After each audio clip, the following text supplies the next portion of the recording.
Hey, howdy everybody, how's it going? Welcome back to my channel. We got another album request from Pig Vomit today, Diablo Swing Orchestra, Pandora's Pinata, which sounds like a grand old time, and I've been told it's a little funky, it's a little weird, it's a little strange, a little silly, and I am kind of on board for that. I figured for something a little different, I'd wear something else besides a black shirt, so I'm wearing an orange shirt today, which is my favorite color. This is probably my favorite variant of orange as well. So, big hype. Let's see just how much levels of silliness are we talking here? What are the degrees of goofy that we're dealing with an album like this? Let's check this out. Hitting play. Also, just gonna pull up the album art just so you can see it.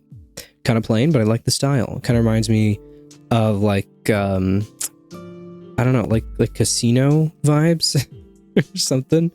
It's got a bunch of neon. I don't know, the actual like Pandora's Pinata part reminds me of like something in Vegas.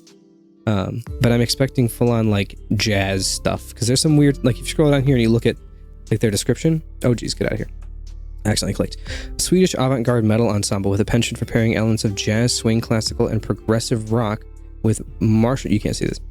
Marshall Stack powered sonic might, founded in 2003. Okay, yeah, and then they've got some other stuff, so this should be interesting. Let's see what they've got in store. This album came out in 2012, so it's about 13 years old by now.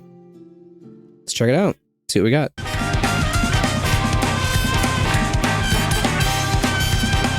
Oh, this is fun. Get some Louisiana, New Orleans jazz type vibes with this.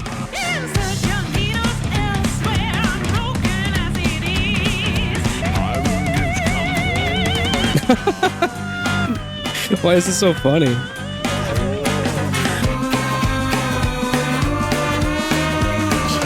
That bass is hard carrying that section. That's so much fun. This is so much fun, dude.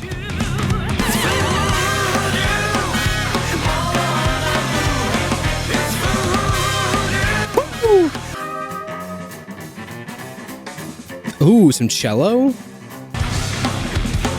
Did not expect a cello solo in there. That's so much fun. That is a lot of fun. That's great. I love how fun that is. I love all the weird kind of. Now I don't know if this is going to continue through the whole album thematically or just that song, because it's like, I don't know. The voodoo is tied to like New Orleans jazz culture. It's kind of just like that. So it fits very well in that. I'm not sure if the whole album's going to have that kind of vibe or if it's just a first track kind of thing, just for that one specifically, but that was a lot of fun. This is like a jazz band on crack, kind of. Combine some jazz and metal elements in way more of a jazzy way, and this is kind of what you get. Because a lot of the time, if you hear jazz metal, you think, oh, okay, so mostly metal with like a little bit of jazz elements. This is more metal, or this is more jazz with a little bit of metal elements. It's kind of amazing. I love this. Let's keep going. Ooh. Dun dun dun dun dun dun dun dun dun dun. That's so fun. Dude, the bass. The bass might be my favorite part so far. The bass and the trumpets, honestly. Trumpets just carry so hard. And the bass is working overtime on these songs. This is so good. The drumming, too. Dude, everything about this is so great. It's so fun. Woo! Dun dun dun dun dun dun dun. That's so fun. The bass again, dude. Unbelievable. Violin.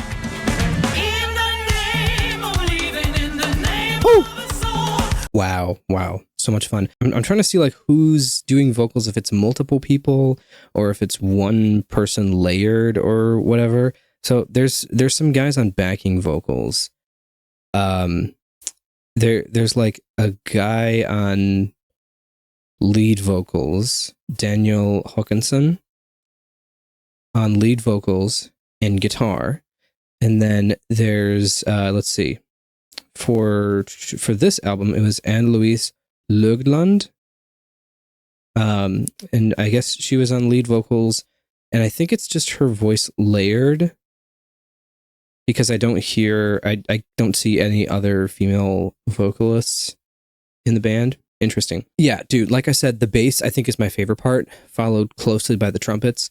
The trumpets are doing kind of like a mariachi thing where they're playing at like a loud volume in a high register, and they're doing these sort of tight harmonies where they'll do like third harmonies or they like follow each other up and down, but they're not so much like with a jazz band. A lot of the time you have the trumpets playing in unison. With mariachi, it's more so the trumpets playing their stuff like, not always in unison with jazz band, but like most like jazz hooks have the trumpets playing in unison. With mariachi, they're more so playing in like tight harmonies with each other. So there's like a lot of like big chord harmonies within just the trumpets. And that's kind of the vibe that I'm getting here. And I think that's really cool. There's a lot of interesting genre things that they're doing, and it's all really fun. So I'm loving the weird fusions of like jazz and mariachi and like older American folk kind of like New Orleans jazz type style in combination with the more progressive drumming and song structure, and that bass is working overtime, dude. Like everything about this is so interesting. It's so much fun. And then the vocals can be almost borderline operatic at times. I mean, in that song, there were a few parts where I heard some like, oh, and like the background vocals. I don't know if my filters are cutting out what I'm singing, but it's pathetic anyway. I'm sick. So let's keep going. I'm having a great time. This is a lot of fun. There's that bass again. There's those mariachi trumpets again.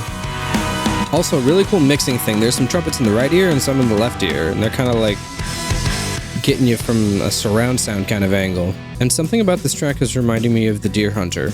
I'm just looking at pictures of their tour and stuff that look like they put out a lot of fun shows. This would be really fun to see live, I bet. Yeah, just a lot of fun. I'm just going to keep going. No lyrics. Oh, interlude. But how am I going to know how to organize a lynch mob if there's no lyrics? How are you going to title your song that and then not tell me? Exit Strategy of a Wrecking Ball is a hilarious song title. What language is this?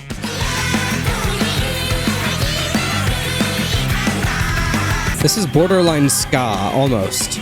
Okay, lyrically, song title-y, everything else, none of it makes sense, but I'm having a grand old time. Exit Strategy of a Wrecking Ball, baby, let's go. Oh, this one's got a little bit of chonkiness to it. This is a little more metal than the others. Oh, that's cymbal work. You know, I love that cymbal work. When you're just playing those 8s on a cymbal, or 16ths if you count it as like a 1, 2, 3, 4. Ooh, little synth. That's great, dude. What a weird song structure this is. This song is the most different so far from the other ones. Oh, that's fun. Love me some triplets. What is it? What are these space noises? What are they doing? Back to the quiet section. Nice.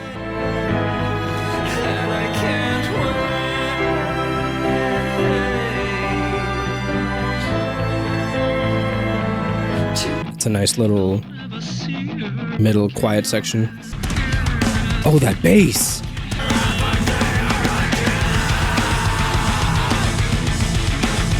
The first scream on the album. Very cool. Oh, the trumpets come in. Let's go. Nice. I liked the heavier parts in that song. And the interesting different song structure there. I'm just going to keep going. Some little bell chimes. There's more opera stuff. You could tell me this is an opera soundtrack and I would believe you.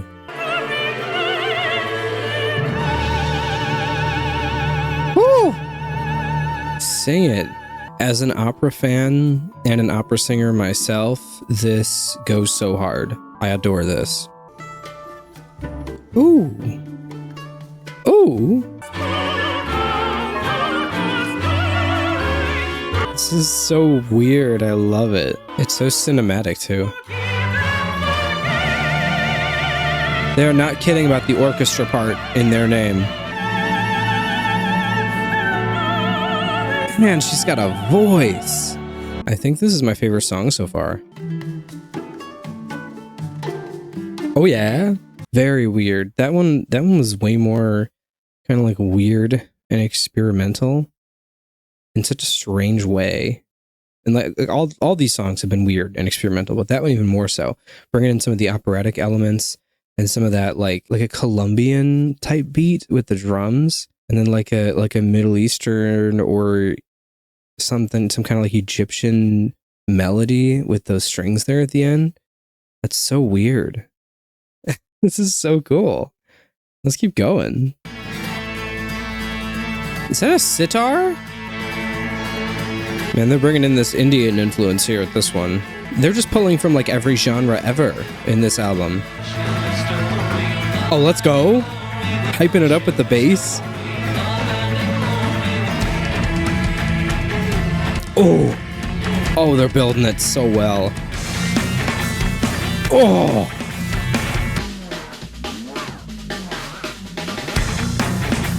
Huh? What am I listening to? Oh, I love this bass. Oh, this is amazing too. This might be my second favorite song. The trumpets! That's so much fun. All of these musical influences that they're bringing in from all around the world are insane. It's so well done too. Woo! What is that? Is that like a bass effect? Wow, wow, wow, wow, wow, wow, wow, wow, wow, wow, wow, wow. The bass, again, the bass is so good. This is definitely one of the most fun albums I have ever heard in my life. I like the weird whispers going from ear to ear. Woo!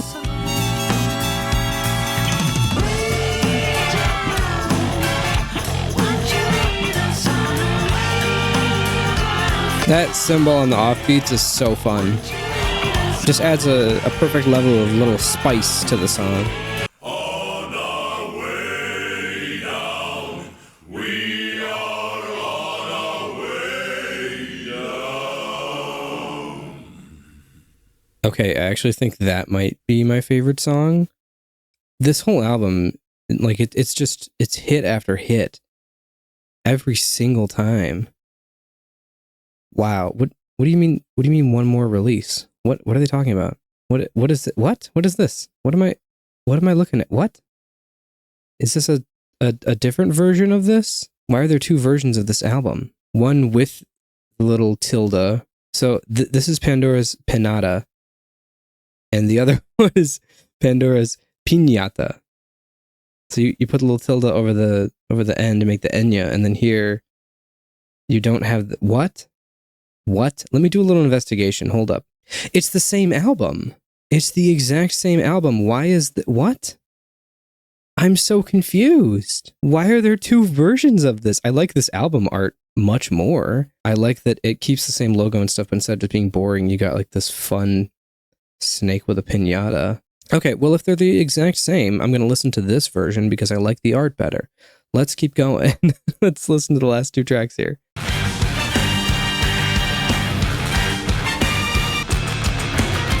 Dun, dun, dun, dun, dun, dun, dun, dun, dun, dun.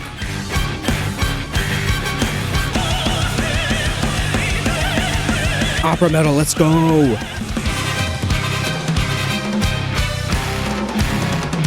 Sounds like a Star Wars soundtrack or something with the way those trumpets are going off. John Williams have a writing credit on this? That background choir, dude, wow. That's one of my favorite string sounds when you take your bow and you kind of bounce it over the strings. Bum, bum, bum, bum, bum, bum, bum, bum. Love it. It looks like the only difference between these two is the record label. So is this maybe like their own record label? or something, and the other one was under another record label.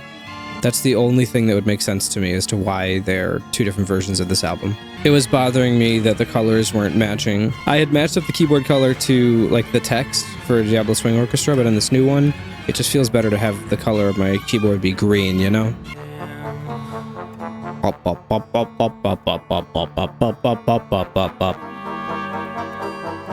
This is kind of reminding me of Quiet World a little bit.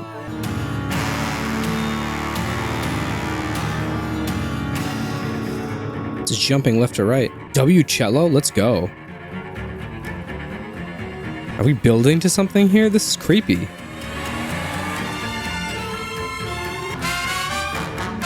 Woo!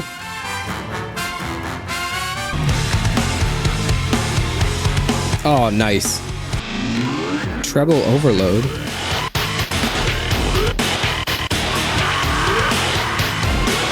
Dubstep?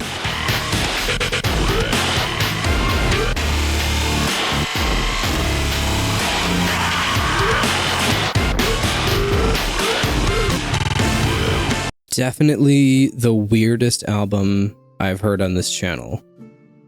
Possibly the weirdest album I've heard ever. Just in terms of how different it is. And even song to song, like each song has such an interesting identity to it. Like there's like the first song, which has kind of like a New Orleans voodoo jazz type thing. Then you've got some other one that I forgot that has like that Indian style thing with like some Indian instruments. Then you've got Aurora, which is possibly my favorite song, as well as Honey Trap Aftermath, where like Aurora is like an opera metal song and Honey Trap Aftermath is just so much fun. I think this is the most fun song on the album, Honey Trap Aftermath, in terms of like vibe and groove. And then like this one, which is a little bit heavier, and this one, which is a little bit weirder and starts kind of softer, but gets into that weird ending with like electronic borderline dubstep ending with a glitchy fade out. Like, what in the world is this album? It's so weird. Okay, I'm gonna give my ranking, and then I'm gonna explain why. I'm gonna rank this. Wait, get this out of here. Oh, it doesn't matter because I'm putting the ranking here anyway. But I'm gonna rank this banger. And here's why it's not a masterpiece, at least on a first listen. I feel like I didn't really catch any of the melodies or parts of the songs. I remember generally what the songs sound like. Like I remember Aurora's the Opera one and like things like that, but I don't remember individual passages or things from songs individually, which is not a bad thing. That doesn't mean that this album is lesser because of it, but just generally on the albums that I've been super, super addicted to lately, mainly the two most recent ones, Rolo Tomasi, Where Myth Becomes Memory, and Okay Goodnight Fox and the Bird. With those, I went away from that album humming tunes from it and really like thinking a lot about those melodies and stuff and chord progressions from that album. This one, it's very wacky and weird and all over the place, and I love it for that. I think it's amazing and one of the most creative albums I've heard on this channel, at least. But I don't quite remember it as much on a first listen. Now, obviously, that's something that I'm going to update you guys later on in the next Coreycast. Whenever I do that, just put out one, so it's probably going to be at least another month until I put out the next one. But I am getting, like, on a first listen, I'm just not quite getting hooked onto those melodies and any passages as much as other albums that I have given masterpieces. So mainly if I give an album a masterpiece on a first listen, it's because I really, really got hooked and I really just was like addicted to it on a first listen. This one, not so much, but the entire whole album, start to finish, was so unpredictable, so unique, so much fun, and just altogether so weird and wacky, and I loved it. I was never bored. I was having a great time the entire album, and I think this is probably, like I said, the most fun album I've heard on this channel. So much fun. All right, and those are my thoughts. I'm gonna have to update you guys later, obviously. Let me know if you know why there are two different versions of the album. My theory is label reasons, but I do not know. Wouldn't they be able to like take one of the albums off if it's on a label that they're not a part of anymore? I don't know. I don't know how labels work. Anyway, let me know what you think of this album. and I will see you all in the next video. Goodbye.